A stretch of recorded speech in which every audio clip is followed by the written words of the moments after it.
Buenas tardes a todos, bienvenidos.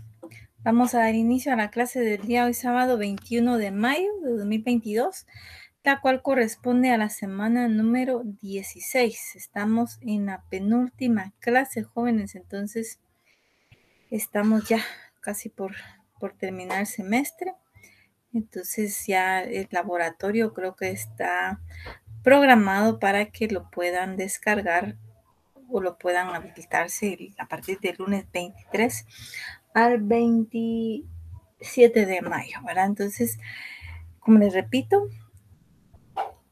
no, esta no es esta clase, perdón, jóvenes, no es esta clase, es la clase número 16, la que nos corresponde el día de hoy.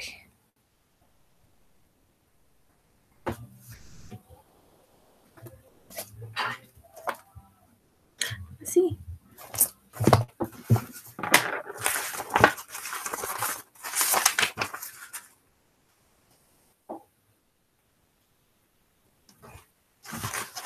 Sí, sí, es esta semana, la semana número, entonces es la semana número 15, perdón, jóvenes.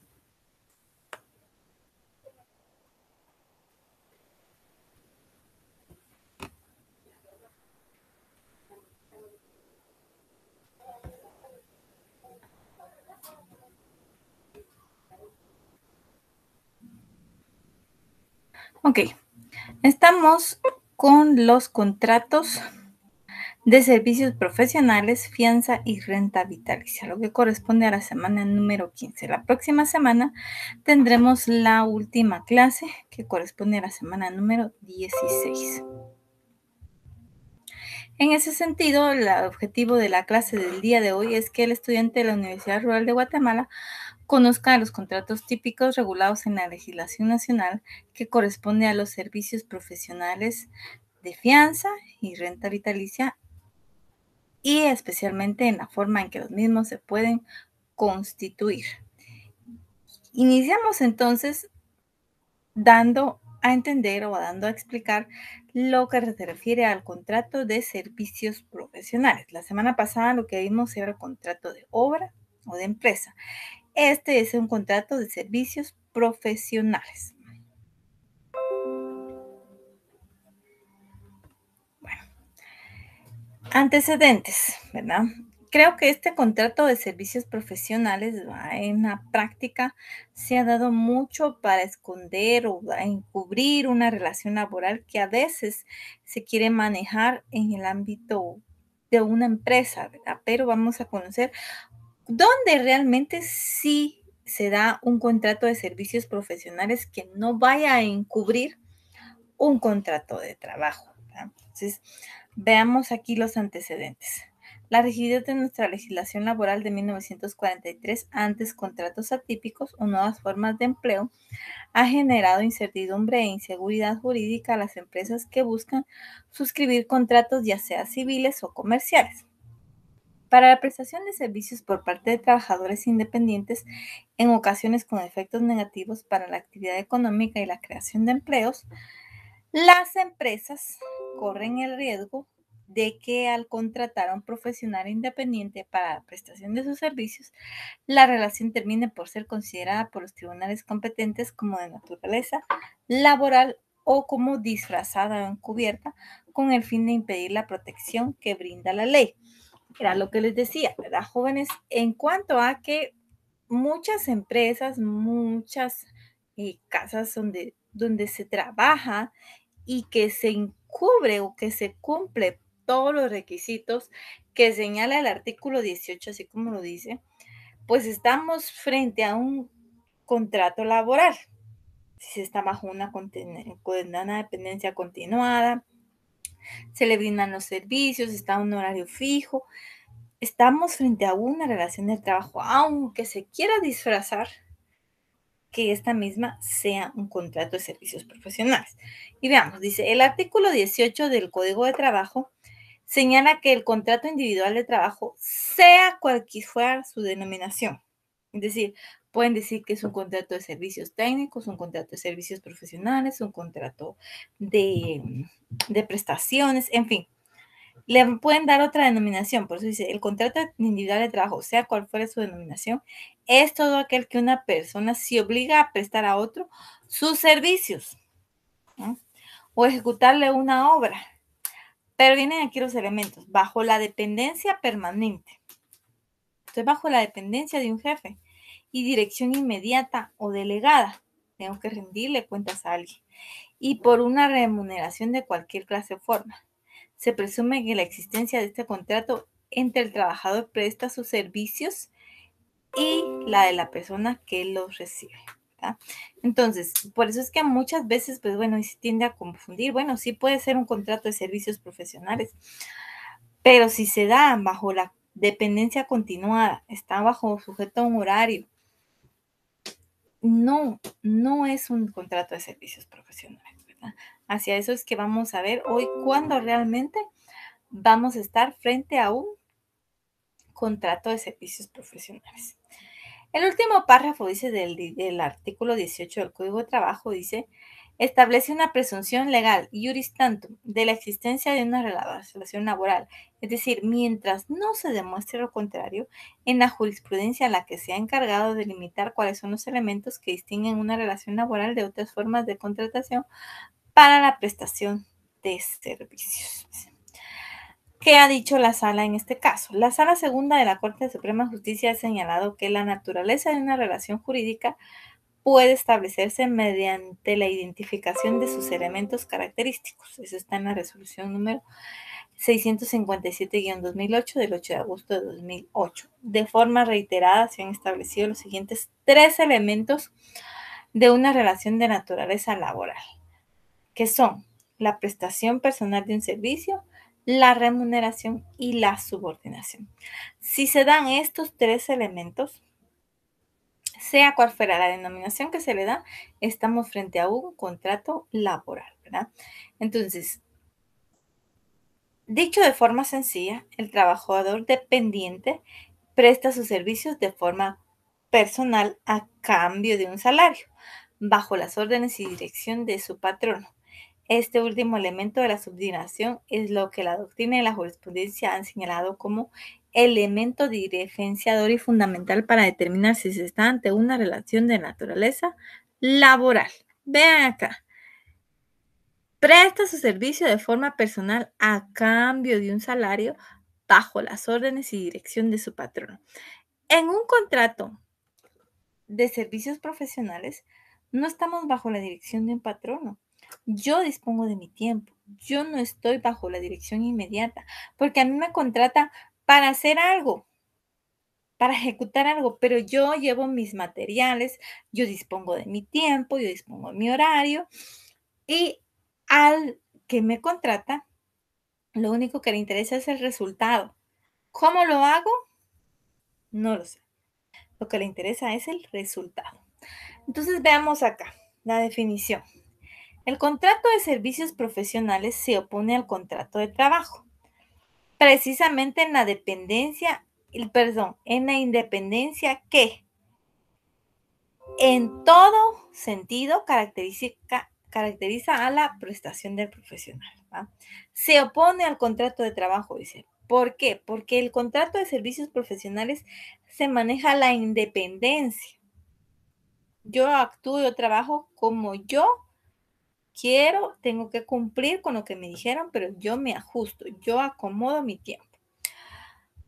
No existe en el contrato de servicios profesionales una relación de dependencia ni de sujeción a la dirección del cliente, sino precisamente una relación contractual civil entre dos partes económicamente iguales, en donde el derecho no tiene que tutelar a una de ellas, ni establecer garantías mínimas y renunciables en donde rige la libre contratación. Entonces, si se lleva esto a cabo, si hay una independencia, ¿verdad? No estamos frente a un contrato laboral, estamos frente a un contrato de servicios profesionales, ¿verdad?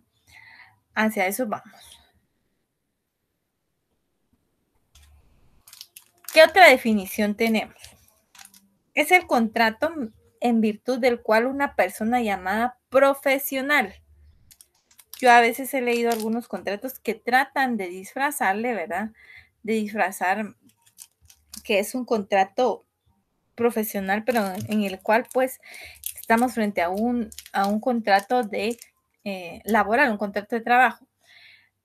Pero dice acá, en el cual una persona llamada profesional o profesor se obliga a prestar un servicio técnico o bien profesional, ¿verdad? A favor de otra llamada cliente, a cambio de una retribución llamada honorario. Vean aquí las diferencias. En un contrato de trabajo, van a estar patrono y trabajador, ¿verdad? Patrón y trabajador. Y yo presto mis servicios en un contrato de trabajo a cambio de un sueldo o salario. Acá en el contrato de servicios profesionales se llama a la persona profesional o el técnico, ¿verdad?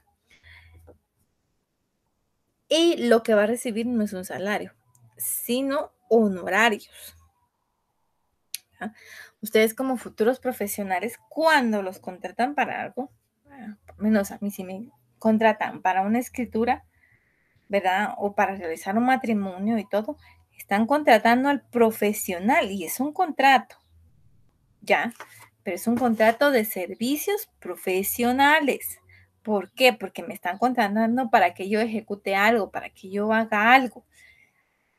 Y a mí no me van a pagar un sueldo. Ya, a mí lo que me van a cancelar son honorarios. O nosotros siempre en nuestras facturas decimos por honorarios, si no estamos frente a una relación de trabajo, ¿verdad? Hacia eso se nos dice. El artículo 2027 del Código Civil nos indica lo siguiente. Los profesionales que presten sus servicios y los que les soliciten son libres para contratar sobre honorarios y condiciones de pago, ¿verdad? Eso está regulado en el artículo 2027. En el título 12, en el cual a partir del 2027, pues regula todo lo referente a los servicios profesionales, ¿verdad?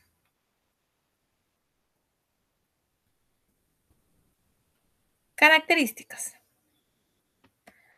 ¿Qué características tiene el contrato de servicios profesionales? Bueno, pues es un contrato bilateral. ¿Por qué es un contrato bilateral? Porque ambas partes tienen obligaciones. Hacia eso se refiere. Ambas partes tienen obligaciones.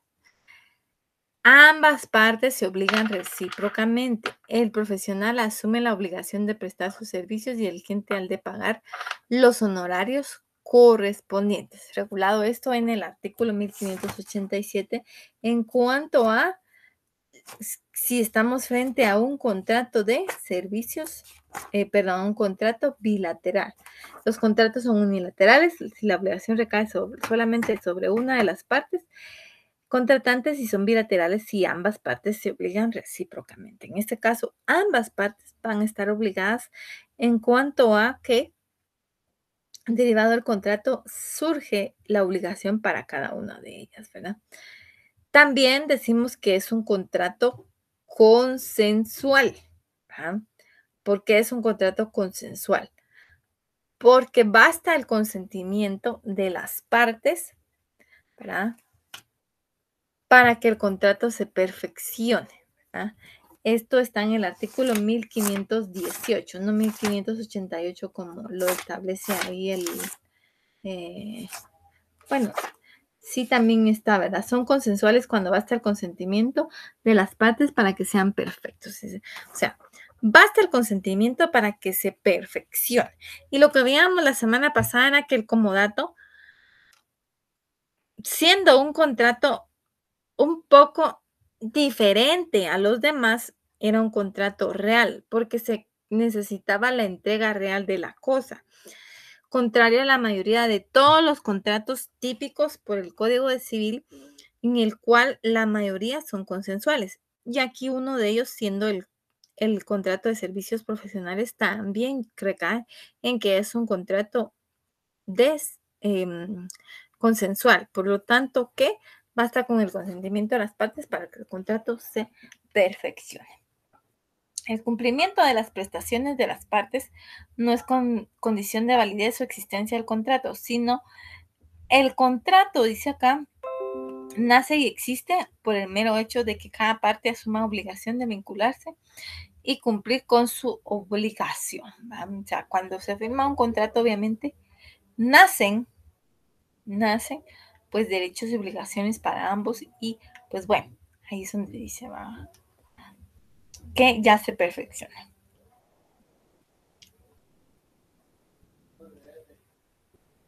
Es oneroso.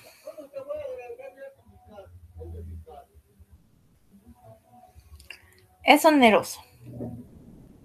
¿Por qué? Porque se estipulan provechos y gravámenes recíprocos. El que va a contratar,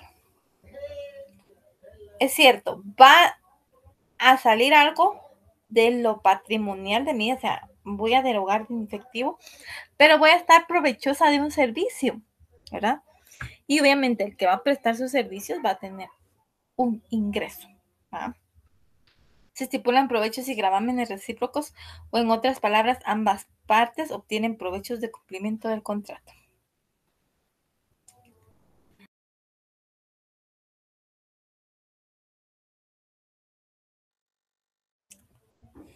Es conmutativo.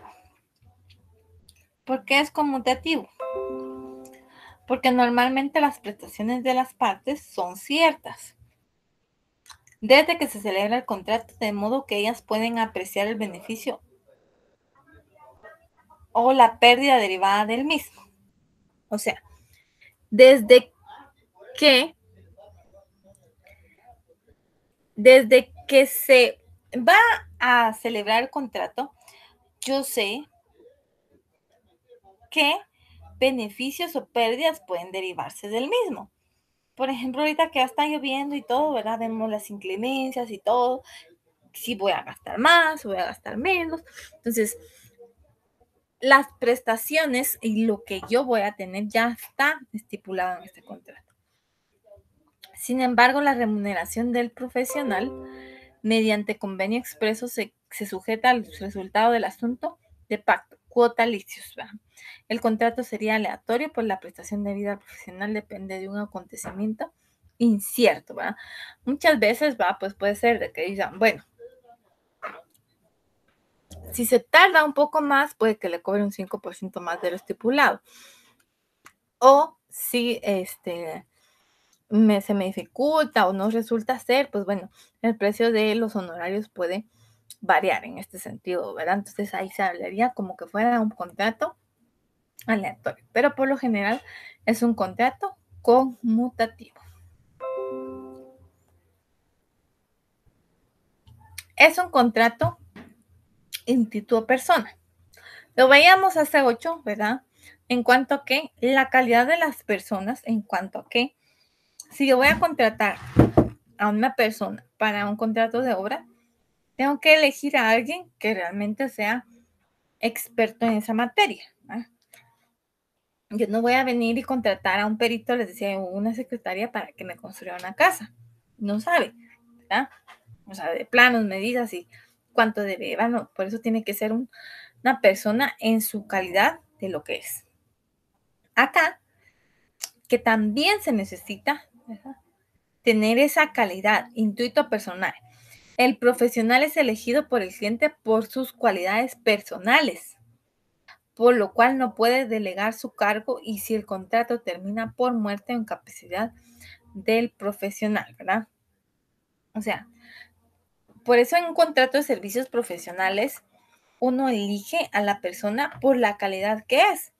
Por ejemplo, en un tratamiento dental, por decirlo así, yo voy a contratar a un dentista para que me vea bien la dentadura, para que vea esto y el otro. ¿verdad? Lo estoy contratando. ¿verdad? Es un contrato de servicios profesionales. Yo lo elijo a él, no voy a contratar a un carnicero para que me ejecute el trabajo.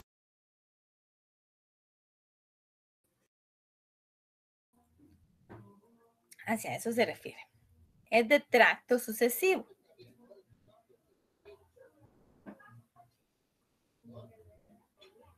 No agota la finalidad que persiguen las partes con su simple celebración, sino que es un medio para obtener los resultados que en definitiva pretenden las partes y las obligaciones que genera, ¿verdad? Por eso es de tracto sucesivo. No solo con la celebración ahí se va a agotar, no, ¿verdad? Sino que se obtiene mediante los resultados que va a traer en sí el contrato. Es un contrato principal. Bueno, la existencia y validez del contrato no dependen, ¿ah?, de la existencia o validez de otro contrato. Esas son las características de el contrato de servicios profesionales. Ahora veamos cuáles son los elementos del mismo. Ya vemos que se compone siempre de elemento personal, real y formal. En tanto que el elemento personal integrado por el profesional y el cliente, ¿verdad? El cliente que va a contratar, el que quiere el servicio. Uno va a ser el cliente y el otro va a ser el profesional. Elementos reales.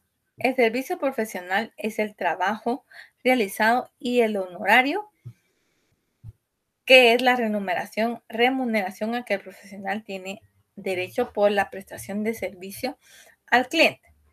Esto está regulado en el artículo 2027 y 2028. En cuanto está plasmado, pues esto del elemento real. Veamos aquí. ¿Qué dice acá? 2027. Los profesionales que presten sus servicios y los que los soliciten son libres para contratar sobre honorarios y condiciones de pago. 2028. A falta de convenio, la retribución del personal. Estamos hablando del pago realmente del honorario. La retribución del profesional se regulará de conformidad con el arancel respectivo y si no hubiere será fijada por el juez, tomando en consideración la importancia y duración de los servicios y las circunstancias económicas de que debe pagarse, ¿verdad? Entonces, debe pagarlos, perdón. Entonces,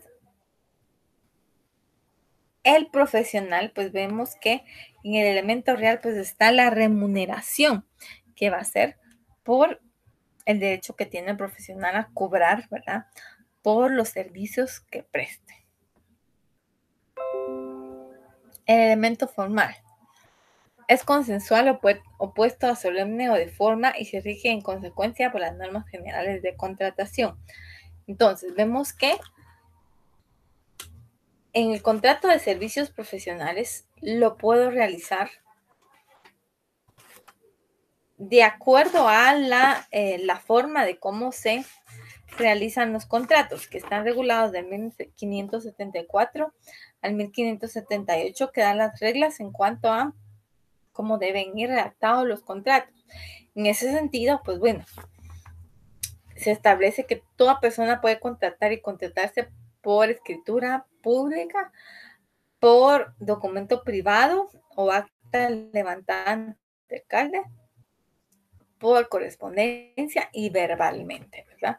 Cualquiera de estas, pues bueno, da la pauta para que se llene el requisito formal y este contrato de servicios profesionales, pues que es totalmente válido en su elemento formal. ¿Cuánto va a terminar un contrato de servicios profesionales? ¿No? Por la voluntad de las partes. Si las dos quieren, pues bueno, se da por terminado un contrato. Y ya no más. Otra causa de terminación. Por renuncia del profesional. Artículo 2034. Veamos si tienen ahí su código y le vamos a dar lectura a este artículo. Dice acá, cuando un profesional no puede continuar prestando sus servicios, deberá avisar con la debida anticipación según la naturaleza del trabajo a la persona que lo contrató, quedando responsable de daños y perjuicios si se separe sin dar aviso y sin dejar persona competente que lo sustituya, ¿verdad? Hacia eso se refiere, ¿verdad? No puede dejar un sustituto el profesional si este renuncia, ¿verdad? Puesto que no sé si al cliente le va a gustar este sustituto, porque esa elección del cliente para seguir continuando, ¿verdad? Quien paga, elige, ¿verdad? Por eso muchas veces cuando se dice que van a hacer, por ejemplo, una escritura, van a realizar algo, y una de las partes dice, no, que lo haga tal persona, que lo haga tal persona. Recuérdense de la regla. Quien paga es quien elige, ¿verdad? Entonces yo no voy a venir aquí si el profesional renuncia y dice, yo le voy a dejar a otra y todo, aquí está. No, a eso se refiere el 2034. Yo debo elegir a quién, ¿verdad? Ahora, sí, pues bueno, yo quiero que este sea el que me va a recomendar la persona o por otras circunstancias, pues bueno, entonces sí, ahí sí, ¿verdad? Pero el artículo 2035, 2000, perdón, sí, 2030 y 34, ¿verdad? Es bien específico en decir que si se renuncia, pues no se puede dejar a otra persona, ¿verdad? Otra terminación del contrato, derecho a revocar o desistir, 2035. Aquí nos establece este código.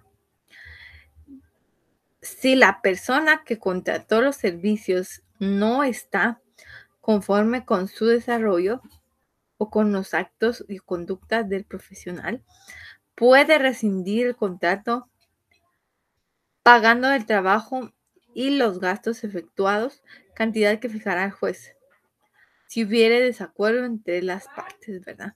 Hacia eso se refiere. Hacia eso en cuanto a derecho a revocar o desistir. Y el último, por muerte o incapacidad del profesional. Ahí no queda de otra, ¿verdad? Hacia eso se refiere. Ahora, otras características que más revisten de este contrato, pues bueno, vemos que está regulado a partir del artículo 2027 al 2036, 9 artículos nada más, ¿verdad? En cuanto que el 2027-2028 ya los hemos leído. Veamos en cuanto a la remuneración que tiene que tener, ¿verdad? En este caso, los servicios profesionales que establece la ley. En 2029, el profesional tiene derecho, además de la retribución de conformidad con el arancel, ¿verdad? Respectivo, y si hubiere, será, el profesional tiene derecho, además de la retribución, a que se le paguen los gastos que haya incurrido, como los de los servicios prestados, justificándolos y comprobando todos debidamente, ¿verdad? Hacia eso se refiere este artículo. El 2030 el 2030 nos establece lo siguiente.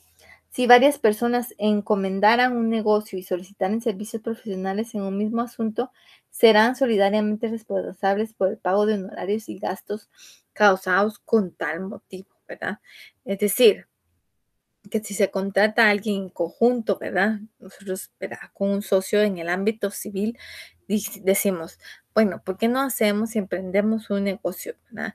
Y entonces es de pensarlo, ¿verdad? Entonces, hacia eso se refiere este artículo, que si varias personas contratan a un profesional, ambas son solidarias de la remuneración o perdón, sobre los honorarios de este profesional. Aquí no es lo mismo que en derecho mercantil, en que la solidaridad no aplica, ¿verdad? Aquí sí son solidarios. En lo que es el ámbito civil, la solidaridad sí aplica aquí, ¿verdad? Que deben de ser solidarios en los ámbitos que establece la legislación, ¿verdad? Si varias personas se encomendarán un negocio o solicitaran servicios profesionales en un mismo plazo, serán solidariamente responsables por el pago de los hombres y gastos causados por tal motivo, ¿verdad? Hacia eso se refiere. También acá, ¿verdad? Cuando, dice 2031, cuando varios profesionales hubieran prestado sus servicios en un mismo asunto, cada uno de ellos tendrá derecho a ser distribuido proporcionalmente a los servicios prestados y el reembolso de gastos. En sí, pues bueno, estos son los artículos que más regulan al contrato de servicios profesionales, y el 2032 establece que, salvo pacto en contrario, los que presten su dinero, ¿ah? Sus servicios profesionales tendrán derecho de ser retribuidos cualquiera que sea el éxito o resultado del negocio o asunto en el cual hubieran intervenido, ¿verdad? Como les decía, este contrato pues es un contrato básicamente para los profesionales cuando se quiere pues tener algo claro, algo físico, ¿verdad? En cuanto que no, no es de que no trate de recordar todo, ¿verdad? En este caso, pero de tener lo básico en cuanto al contrato de servicios profesionales, ¿verdad? Que es muy particular y que se da en el medio, ¿verdad? Prácticamente. Bueno, seguimos con el contrato de fianza, ¿verdad? Este, con, este contrato de fianza, el contrato de fianza también es un contrato civil y lo vamos a desarrollar ahorita. El contrato de fianza, se nos establece la definición legal, es el cual una persona se compromete a responder, ¿verdad? Se compromete a responder por las obligaciones de otra. 2100 en el Código Civil.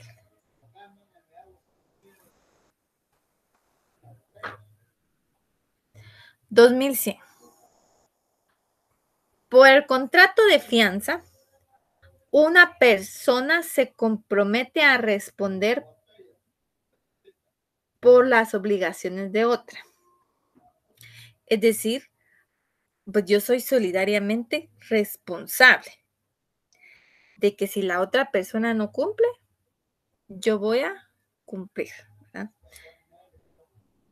El fiador puede estipular con el deudor una remuneración por el servicio que presta. La fianza debe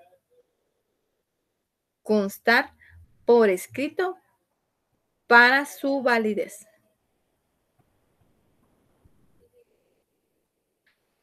Entonces vean acá, Sánchez Medal define la fianza como el contrato por el que una persona llamada fiadora, distinta del deudor y del acreedor en una determinada obligación, se obliga con este último a pagar dicha obligación, en caso de que el primero no lo haga. Era lo que yo les decía. En el contrato de fianza, yo, ¿verdad? Y ustedes han escuchado a veces, la fianza que se da en varias empresas o algo que ustedes han escuchado, dice, es que me pidieron ser fiador o yo soy fiador de algo, ¿verdad? Y cuando uno firma ese contrato, porque dice el contrato de fianza debe quedar por escrito, ¿verdad? Si esta persona no paga, ¿a quién van a cobrar? A mí. Por eso es esa fianza. La fianza es la otra persona, ¿verdad? Está diciendo, bueno, ¿cuál es tu fianza? X persona. Si yo no pago, esta persona es la que va a pagar. Es solidariamente responsable por lo que yo no cumpla, ¿verdad? Dicho de otras palabras. Jaime Santos Briz establece, otro autor establece lo siguiente. Señala que del contrato de fianza derivan tres consecuencias distintas. ¿Cuáles van a ser esas consecuencias? El fiador contrae una deuda. Una, ¿verdad? Yo ya la adquirí, aunque no sea el titular, pero adquirí una obligación, ¿verdad? O contrae una deuda, ¿verdad? Yo sí voy a servir como fiador, ya sé que tengo una obligación y esa obligación es una deuda por la cual se va a dar si la persona a quien yo estoy afianzando no paga. ¿Va? B. La fianza crea una obligación autónoma del fiador frente al acreedor, que no implica que aquel asuma la obligación principal o que copartícipe de ella, aunque es obligación independiente de la principal, ¿verdad? A eso se refiere esto, ¿verdad? Que un contrato pues debe ser perfeccionado, ¿verdad? En cuanto a que se van a asumir responsabilidades, ¿verdad?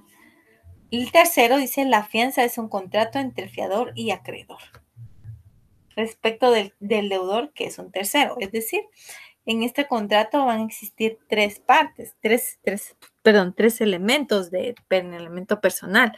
Una que es el fiador, la otra es el acreedor y en sí el deudor propiamente dicho, ¿verdad? Que es la tercera persona. Así a eso se refiere.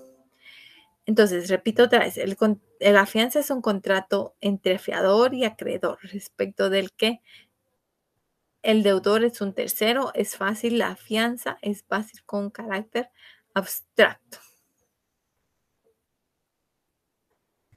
Veamos cuáles son las características propias de este contrato. La primera es que es un contrato consensual y solemne. El contrato nace del consentimiento de las partes, sin que se requiera la entrega de la cosa alguna. Por eso es consensual y solemne, ¿va? Con el simple consentimiento se va a perfeccionar este contrato, ¿verdad? Y obviamente con la elaboración del mismo, porque propiamente dice acá que debe de constar por escrito. El contrato nace del consentimiento de las partes sin que se requiera la entrega de la cosa, pero no basta que el fiador exprese su voluntad de asumir la obligación, ¿verdad? Para que exista el contrato, sino que para que su validez no se requiera que conste por escrito, ¿verdad? O sea, prácticamente no podemos dejar un contrato de fianza solo así en el aire. Es una obligación que debe ser cancelada en el momento de que el deudor no cumpla.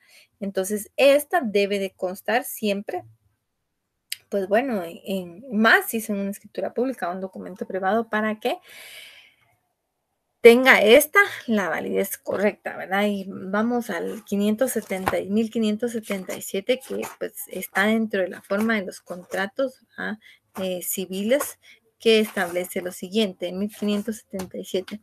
Deberán constar en escritura pública los contratos calificados expresamente como solemnes, sin cuyo requisito esencial no tendrán validez. En este caso estamos frente a un contrato solemne. No puede ir en un documento perdón, no puede ir de manera verbal, ¿verdad? Tiene que ser solemne. Es gratuito, oneroso. El fiador dice, puede estipular con el deudor una remuneración por el servicio que presta. Artículo 2100. Por el contrato de fianza, una persona se compromete a responder por las obligaciones de otra. El fiador puede estipular con el deudor una remuneración por el servicio que lo presta. O sea, yo puedo estipular, o sea, esta es de tres, ¿verdad? La fianza ya la firmamos ante el acreedor, ya con él ya estamos bien, pero quedamos tú y yo, deudor y fiador, que puede estipular que se puede estipular estas dos partes una remuneración por el servicio que presta. La ley lo dice, no lo obliga tampoco, ¿verdad? Pero le da la pauta a que lo pueda hacer. Es unilateral o bilateral, ¿verdad? Hacia eso se refiere. Es unilateral o bilateral, ¿verdad? Es unilateral cuando se crea una obligación únicamente para el fiador, pero también puede ser bilateral si si lleva consigo una contraprestación del acreedor, ¿verdad? Si a eso se refiere, ¿verdad? Puede ser unilateral o bilateral. ¿Mm? La unilateralidad del contrato de fianza es evidente si se tiene en cuenta que normalmente de él nacen únicamente obligaciones a cargo del fiador, salvo que por parte del acreedor se asumieren ante el fiador obligaciones, pues en valga la redundancia, otra aquí, recíprocas, ¿va? 1587. Es decir, que desde que se hace el mismo, desde que hace estipuladas, pues vea, las obligaciones que va a tener el fiador, el deudor, para con el acreedor. Es un contrato accesorio. Su objeto es el cumplimiento de otra obligación. Artículo 1589. ¿Por qué? Porque aquí la obligación, y si se dan cuenta, siempre pues va a ser un contrato en cuanto a que, por ejemplo, un contrato de compraventa a plazos de un televisor X o Y, qué sé yo. Pero bueno, ya el contrato está, pero necesito un fiador. Bueno, entonces vamos a hacer un contrato de fianza. O por ejemplo, en este caso, ¿verdad? Yo me estaba recordando que para los casos de los divorcios jóvenes, cuando hay pensiones alimenticias y se tiene, el Código Civil manda a que se cumpla, ¿verdad? Con la fianza, ¿verdad? Entonces acá ya hay un contrato, ¿verdad? Puede decirse, ¿verdad? Un instrumento privado, ¿verdad? O sea, perdón, un instrumento público en el cual, pues bueno, ya está establecido. Pero como se requiere una fianza, pues necesitamos eh, hacer uso de ella. En este caso, pues bueno, el contrato, ¿verdad? Va a ser el accesor. Veamos aquí, vamos a ver si me deja ver este contrato para darles un ejemplo.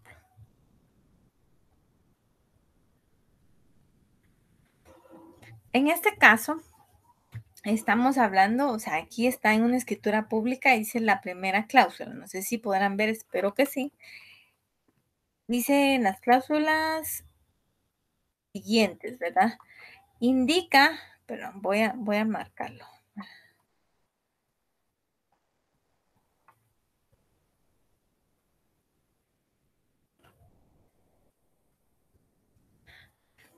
Si pueden ver aquí, ¿verdad? ¿Por qué se dice que es un contrato accesorio? Porque aquí ya hay un contrato o un principal, por decirlo acá, de que es un convenio de bases de divorcio, en el cual, pues bueno, ya lo voy a presentar y todo, ¿verdad? Pero, entonces, recuérdense que les dije, ¿verdad? Que el día de ayer, pues, recuérdense lo que les digo en este caso, ¿verdad? Se constituye en fiadora. Aquí Ana Victoria López Aguilar, por este acto se constituye en fiadora en forma mancomunada e ilimitada solidaria del señor X por todas y cada una de las obligaciones alimenticias contraídas por este, conforme a juicio voluntario de divorcio que se tramita en dicho juzgado. Es básico esto y esto es lo que estábamos viendo en cuanto a que es un contrato, ¿verdad?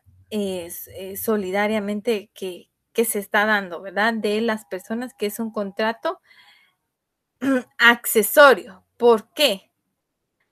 Porque ya existe uno principal, un documento principal, en este caso, un convenio de bases de divorcio, ¿verdad? Que se está llevando a cabo ahí.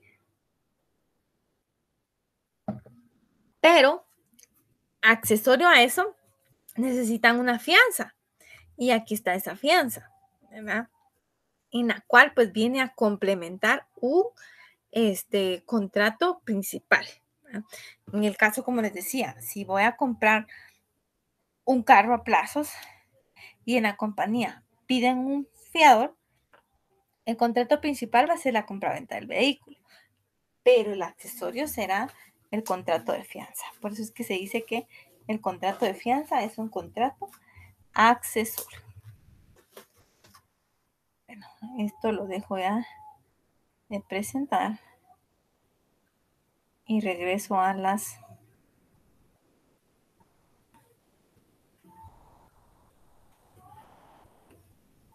Seguimos.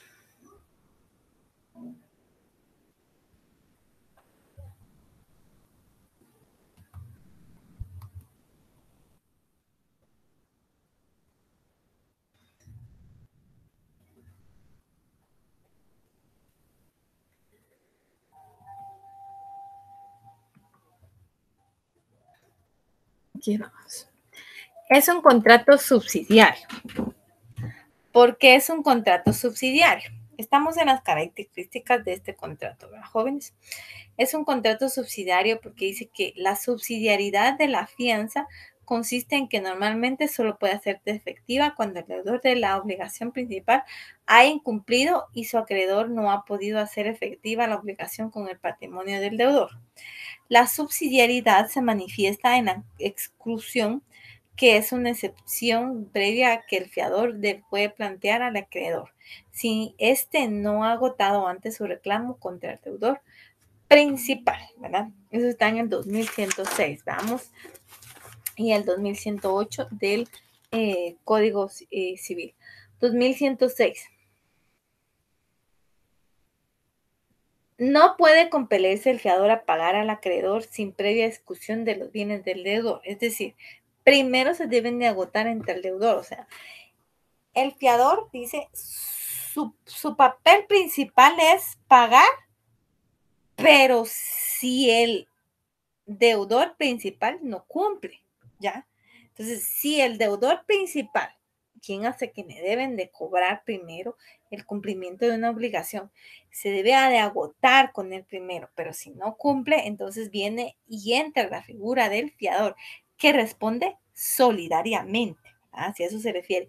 Y este artículo 106 es muy claro, que dice que no puede compelerse al fiador a pagar al acreedor sin previa discusión de las formas del deudor, ¿verdad? Hacia eso se refiere.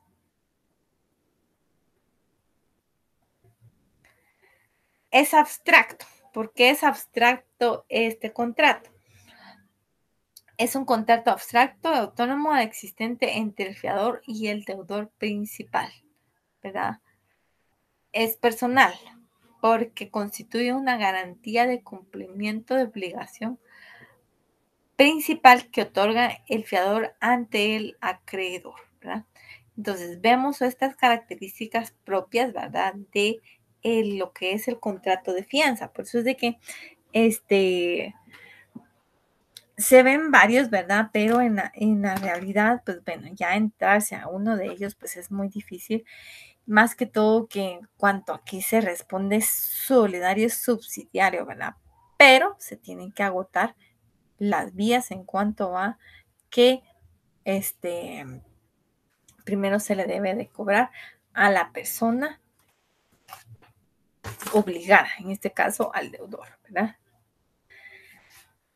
2108, todavía sigo en esta. Para que el fiador pueda aprovecharse del beneficio de la exclusión, debe ponerlo al acreedor, luego este lo requerirá para que el pago señalarle bienes realizables el deudor sean suficientes para cubrir el importe de la obligación. Bueno, luego veamos los elementos.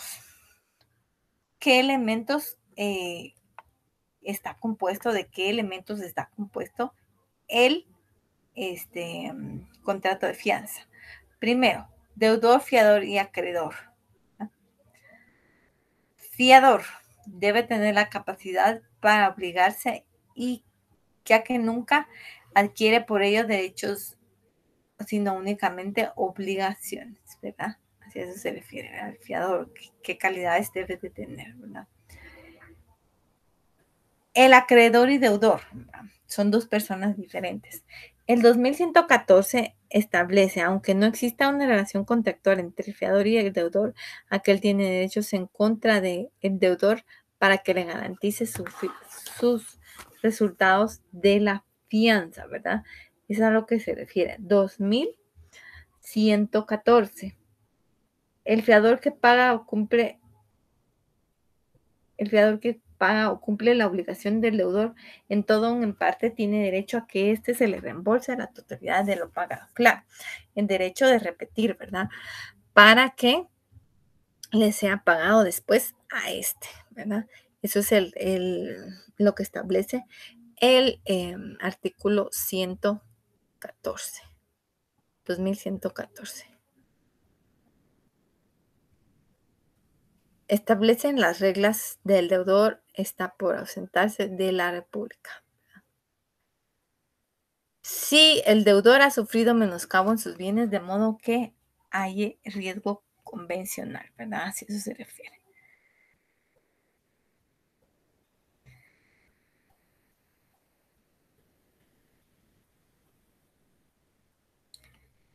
Bueno, veamos los elementos reales. En cuanto a los elementos reales, ¿cuáles son estos? Ya vimos los elementos eh, personales, pero estábamos viendo eh, los elementos. Dice, aunque no exista una relación contractual entre el fiador y deudor, aquel tiene derechos en contra del deudor para que se le garantice las resultas de la fianza siguientes. ¿Cuáles son estas? ¿Verdad?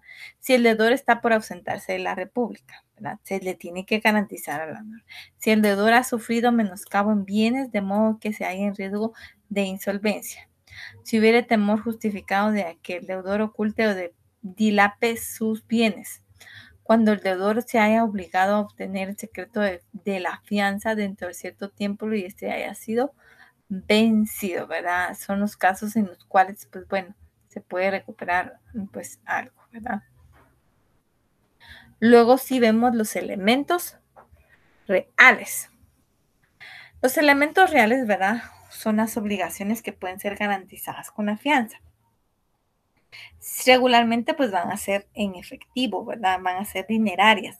En cuanto a que se compromete el deudor, ¿verdad? A pagar cierta cantidad en determinado tiempo y todo. Y si este no cubre, pues tengo la fianza de mi fiador, ¿verdad? Así eso se refiere, ¿verdad? Entonces son las obligaciones que pueden ser garantizadas con la fianza, ¿verdad? 2104 y que ya le habíamos dado de lectura, ¿verdad? Es nula la fianza que recae sobre una obligación que no es válida.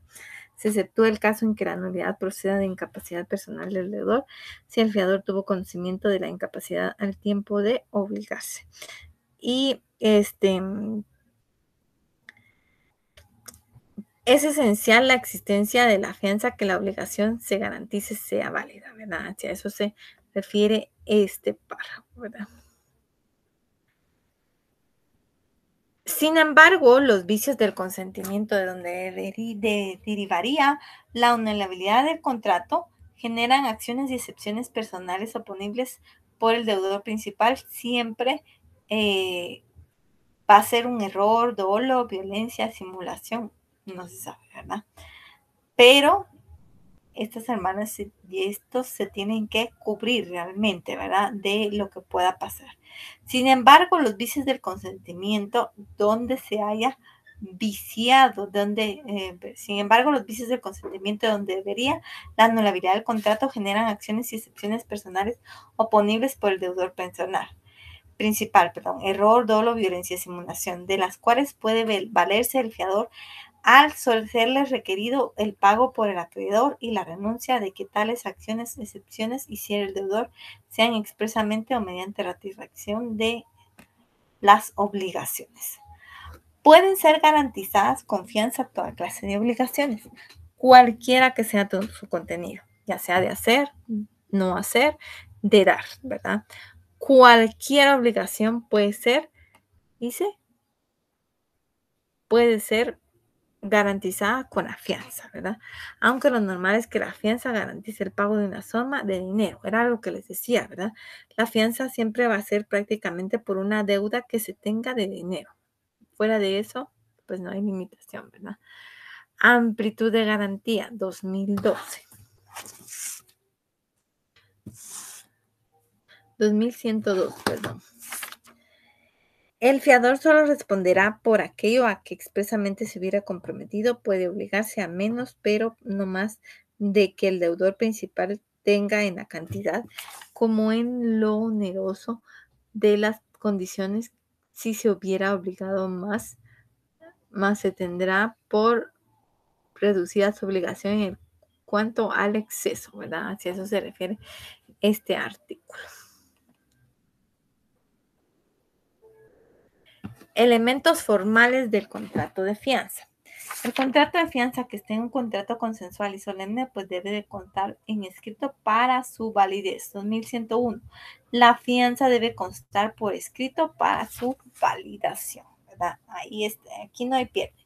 El Código Civil está diciendo que tiene que ser solemne, ¿verdad? Tiene que ser solemne y debe constar por escrito. Clases de fianza. Aquí vemos qué clases de fianza existen. Por el tipo de responsabilidad del fiador frente al acreedor, puede haber fianza simple o fianza solidaria, ¿verdad? Entonces, hay fianza simple en las siguientes circunstancias, ¿verdad? Hay fianza simple solidaria. Fianza simple, el fiador goza plenamente del beneficio de ejecución y si existieren varios fiadores obligados en forma simple delante del acreedor, se aplicarán además de las normas de la mancomunidad siempre y cada uno de ellos será responsable por una parte alícuota de la obligación principal obligación principal y cada parte constituye una deuda más separada. Veamos qué establece el artículo 1548, ¿verdad? Veamos qué establece este artículo. Mancomunidad simple.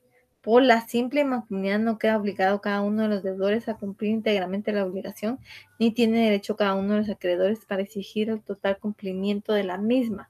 En tal caso, el crédito o deudores haya fianza por parte del haya por cada parte constituye una deuda o un crédito separado, ¿verdad? O sea, que puede ser fianza simple. En este caso estamos frente a una fianza simple. La fianza solidaria, ¿verdad? Va a ser la que, pues bueno, responde por todas las obligaciones que no asumió, en este caso, la persona deudora.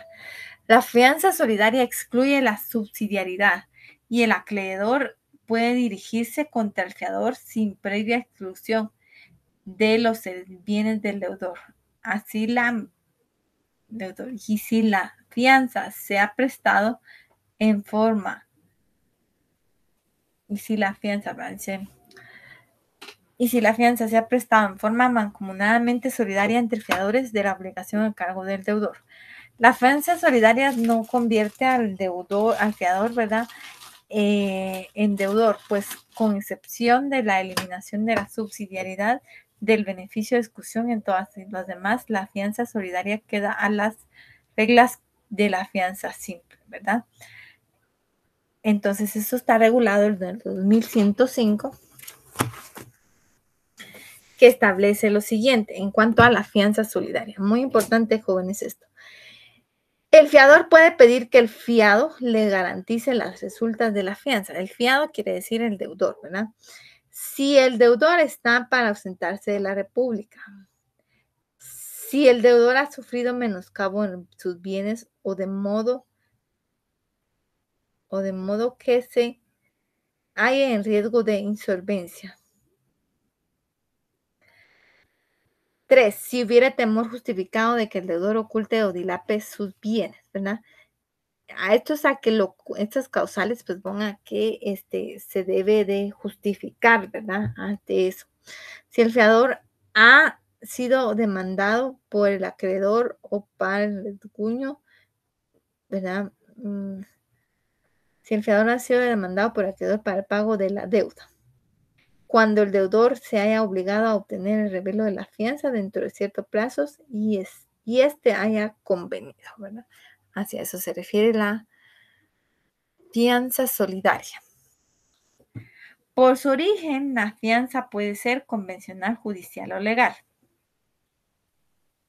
¿Cuándo va a ser convencional una fianza? La que nace de un contrato y se rige exclusivamente por las normas del Código Civil. Yo respeto estas áreas, ¿verdad? Respeto la civil, respeto la laboral, respeto la notarial y todo. Pero, como les decía, se relacionan, ¿verdad? La fianza convencional es la que nace de un contrato y se rige exclusivamente por las normas del Código Civil, ¿verdad? Solamente por eso, ¿verdad? Otro, las fianzas judiciales y legales deben de tener afuera perdón, las que nacen por su origen, la fianza puede ser convencional o judicial. Convencional, la que nace un contrato y se rige exclusivamente por las normas del Código Civil. Las fianzas judiciales y legales se distinguen de las convencionales en que la celebración del contrato viene impuesto como acto debido por la ley o por los tribunales, toda vez que la garantía en sí misma no se constituye, ¿verdad?, por la sola declaración judicial o legal. Veamos qué establece en estos casos el Código Procesal Civil y Mercantil 524, porque lo dice, ¿verdad? ¿Cómo debe ser? ¿Verdad?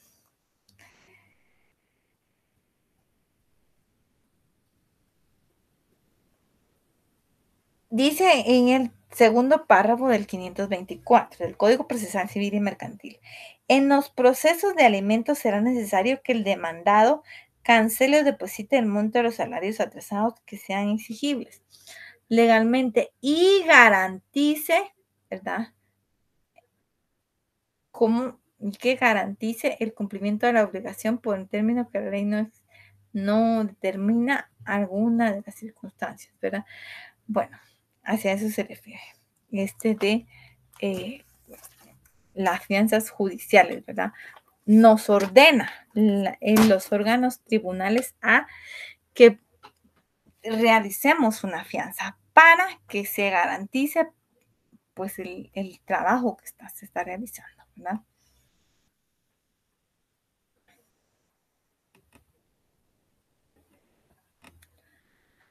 Por la calidad del fiador, la fianza puede ser civil o mercantil, ¿verdad? Ya lo habíamos hablado también en grandes rasgos, ¿verdad? Que la fianza puede ser civil o mercantil, ¿verdad? En eso quedamos. Fianza mercantil, aquella que el fiador de una afianzadora autorizada, conformidad con la ley, artículo 1024 del Código de Comercio, en otras palabras, verá una entidad comercial que habitualmente en forma profesional o en nombre propio con fines de lucro, ¿verdad? Se dedica a sentir fiadora. La fianza mercantil normalmente, ¿verdad? Representa una póliza y es respaldada por una solicitud formulada por el deudor o el acreedor principal, ¿verdad? Fianza civil, aquella que no es permitida por una compañía afianzadora, sino por una persona individual o por una sociedad en forma no lucrativa e impostada por un deber de solidaridad social o de colaboración con el deudor, ¿verdad? Entonces, en este caso, pues bueno, estamos frente a dos fianzas, ya sea una de carácter mercantil y una de carácter, ¿verdad? Y una de carácter civil. Por la extensión, ¿verdad? Por la extensión, la doctrina señala la fianza definida y limitada de la familia indefinida. Lo siguiente, artículo 2102, ¿verdad? La fianza, ¿verdad? Dice que toda fianza es limitada por el monto y características de la obligación principal y sus accesorios, ¿verdad? Así eso se refiere. Toda fianza es limitada por el monto y características de la obligación principal, sus accesorios y que no es jurídicamente responsable. Es aceptar una fianza ilimitada, permanente o abierta en que el fiador se obligue a responder todas las obligaciones que se contrajo, ¿verdad? Básicamente. Y la fianza unida, la fianza limitada se da cuando el fiador no responderá de otros daños y perjuicios, gastos judiciales, sino de los que se hubiere causado de haber sido requerido para el pago, ¿verdad? Terminación. ¿Cuándo termina un contrato de fianza? ¿Cuándo va a terminar? La fianza como contrato accesorio termina, dice acá, ven claro, termina al desaparecer la obligación principal por cualquier causa, ¿verdad? Un contrato entre una agencia y todo, que saqué por abonos, pero querían un mandato, perdón, una fianza, pues bueno, ahí está. Fue solo para garantizar. No me pasó nada, terminé de cumplir con todos los pagos y todo. Ahora quiero pues ese famoso finiquito, ¿verdad? Ahí termina, porque yo ya como fiadora, pues ya no tengo que, si ya no hay elemento por el cual cubrir, ¿verdad? Hacia eso se refiere. Pero también, independientemente de la reducción principal, pueden terminar por las mismas causas que existen a todas las obligaciones. Recuérdense eso, ¿verdad? La fianza como contrato accesorio permite determinar que pues la terminación de estos de la fianza también puede darse por nulidad, pago y compensación, etcétera, ¿verdad? Veamos qué casos se pueden dar por contabilidad y por el B, ¿verdad? Hacia eso se refiere. Pero también, independientemente de la obligación principal, puede terminar por las reglas mismas, o sea, que extinguen a todas las obligaciones, ¿verdad? El pago. Si el deudor paga la obligación principal y ésta se extingue, termina la fianza. Eso es así de sencillo. Si el deudor paga todo en tiempo y todo, pues bueno, la obligación se extingue. Si el fiador paga, ello no provoca la terminación de la fianza, sino un lugar de acción de reembolso, ¿verdad? A la subrogación del fiador en los derechos del acreedor. 1413, 2413 del Código Civil. Compensación, ¿verdad? Compensación, veamos cómo se da. Compensación. La compensación de las deudas recíprocas del deudor y el acreedor extinguen la fianza, compensan, ¿verdad? Pues produce como si para efecto natural la terminación de las obligaciones es principal, ¿verdad? 1475, ¿verdad? Novación, pues estamos viendo las formas por las cuales puede terminar el contrato de fianza, ¿verdad? Para quienes se están uniendo hasta ahorita. Novación, la novación es de la obligación principal, puesto la terminación de ese contrato puede ser en otro lugar, ¿verdad? Si a eso se refiere esto y todo lo demás. Bueno,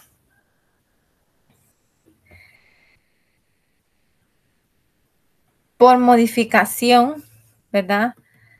De la obligación principal, la prórroga del plazo de la modificación principal convenida entre el acreedor y el deudor termina la responsabilidad del fiador, salvo que se exprese, pues, la prórroga de la causa dividida, ¿verdad? Vamos con la remisión. La remisión de la obligación principal hecha por el carácter y aceptada por la remisión y la obligación principal hecha por el acreedor y aceptada por el deudor extingue la obligación principal y por lo tanto la accesoria de la fianza, ¿verdad? Pero la fianza debe terminar por escrito artículo, ¿verdad? 1490, que eso ya se les dio lectura a los mismos, ¿verdad? Por muerte, ni la muerte del acreedor, ni la del deudor, ni la del fiador producen la extinción de la fianza. Los herederos del acreedor y del deudor suceden excepciones prácticamente en los derechos y obligaciones de las causafuentes. Así eso está. Vencimiento de plazo también puede terminar, ¿verdad? La fianza puede tener un plazo menor a que la obligación principal si en la fecha del vencimiento de la fianza no se ha incurrido por el cumplimiento de deberes, ¿verdad? Hacia eso se refiere. Insolvencia. La persona del acreedor no puede tener sueño de algunos de que se los da la ley, ¿verdad? Insolvencia. La insolvencia del acreedor no tiene efecto alguno, pero sí la insolvencia deuda no termina la fianza, ya que precisamente ese riesgo es el que atribuyó todos los jóvenes. Hacia eso se refiere.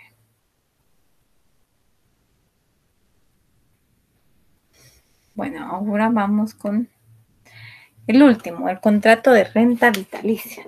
Creo que eso de renta vitalicia ya lo han escuchado. Definición. Vamos con las definiciones. Contrato aleatorio, ¿va?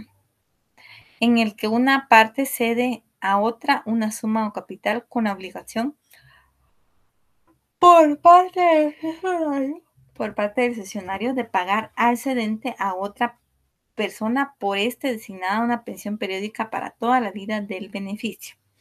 La definición legal la encontramos a partir del artículo 2121, que nos indica lo referente a la renta vitalicia. ¿Y qué nos establece este artículo? Por el contrato aleatorio. Ven, acá de una vez le está dando la denominación aleatórica en sí. Sí es parte de eso, que un examen pueda ser aleatorio, ¿verdad? Se refiere a esta parte, ¿verdad?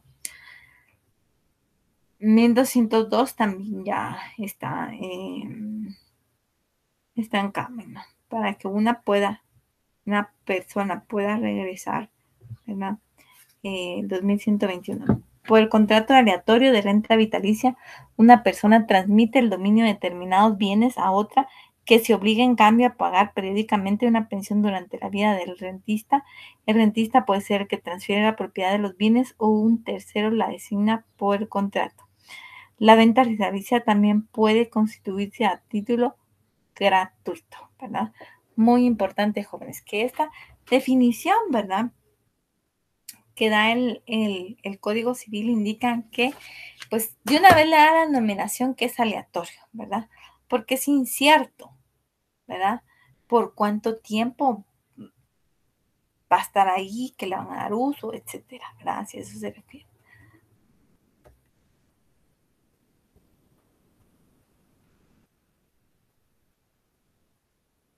Bueno, entonces establece lo siguiente.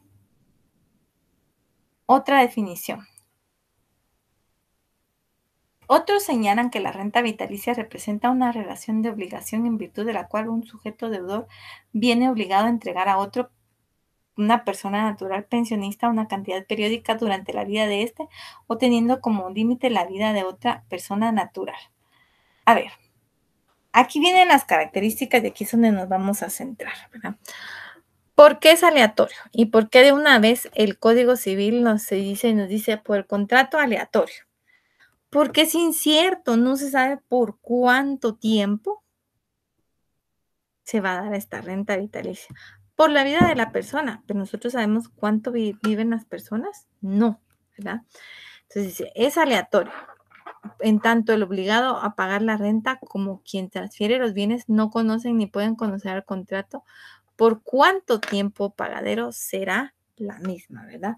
Eso es a lo que se refiere un contrato realmente aleatorio, ¿verdad? 1542.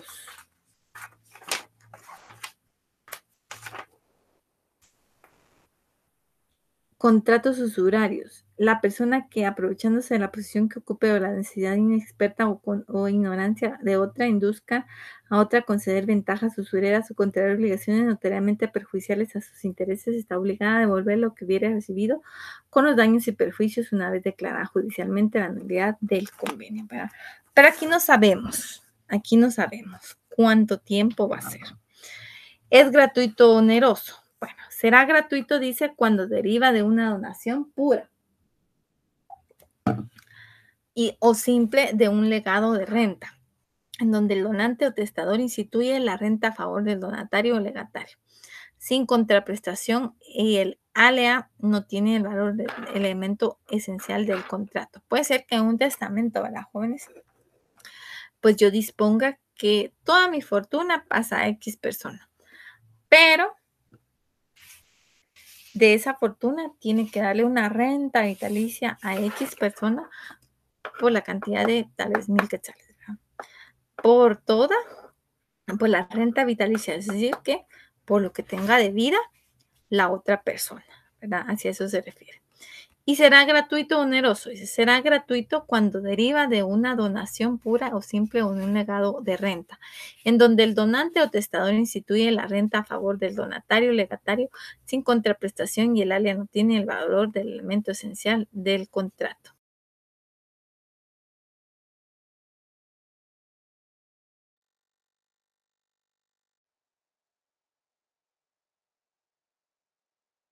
Será oneroso cuando hay contraprestaciones recíprocas, ¿verdad? Hacia eso se refiere.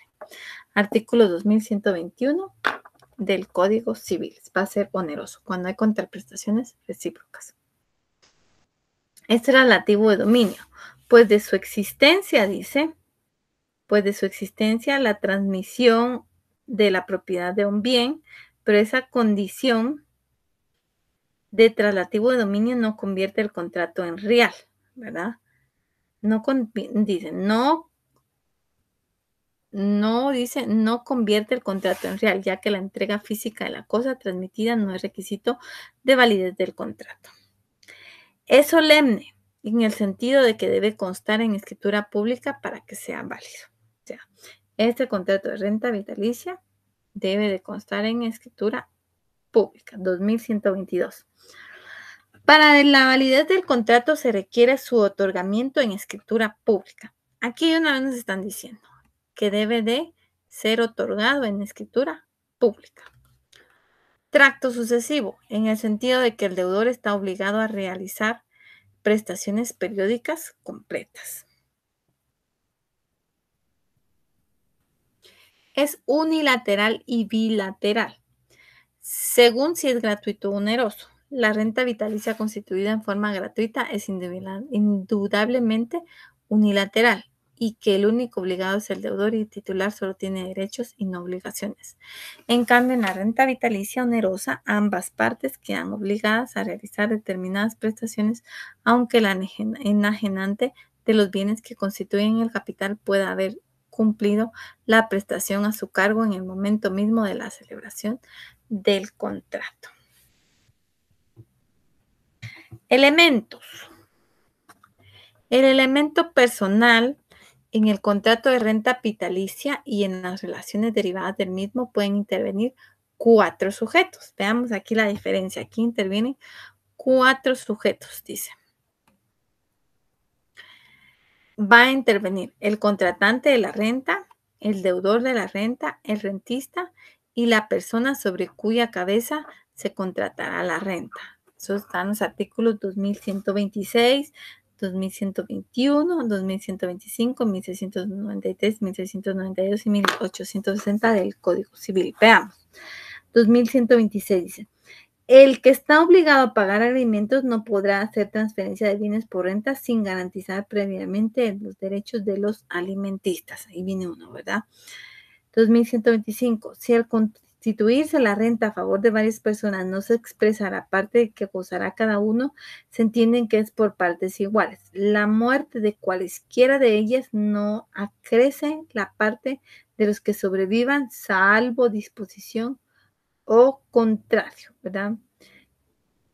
Hacia eso se refiere esto del elemento personal, donde hay un contratante de renta, un deudor de la renta, el rentista y la persona sobre cuya cabeza se contrata la renta.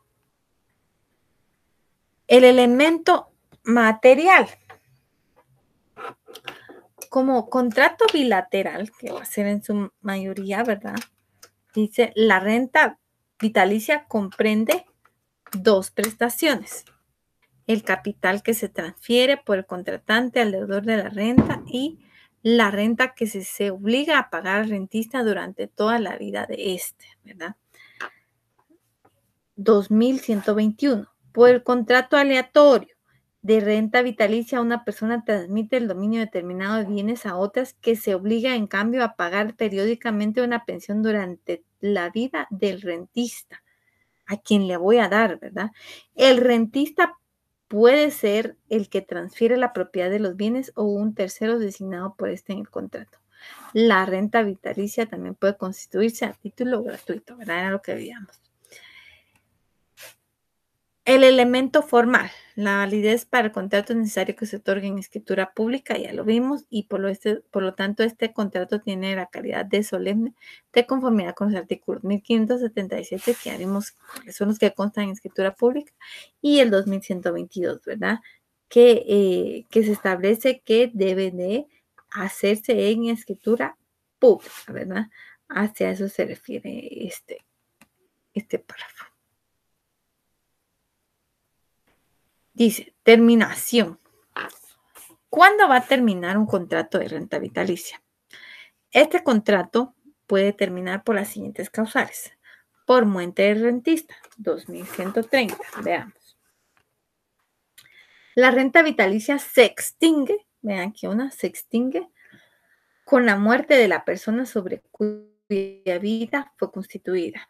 Si muere el deudor, la obligación de pagar la renta pasa a sus herederos de forma solidaria, salvo lo que establezca en el contrato. Pero es hasta que muere el rentista, ¿verdad? No, si muere la persona obligada a darla, pues pasa a sus herederos, ¿verdad? B, por rescisión por incumplimiento del deudor, 2128. El deudor de renta vitalicia debe prestar garantía suficiente a favor del rentista. Si no cumpliera esta obligación, el acreedor puede demandar la resolución del contrato y la restitución de los bienes y si ya hubieran sido entregados, ¿verdad?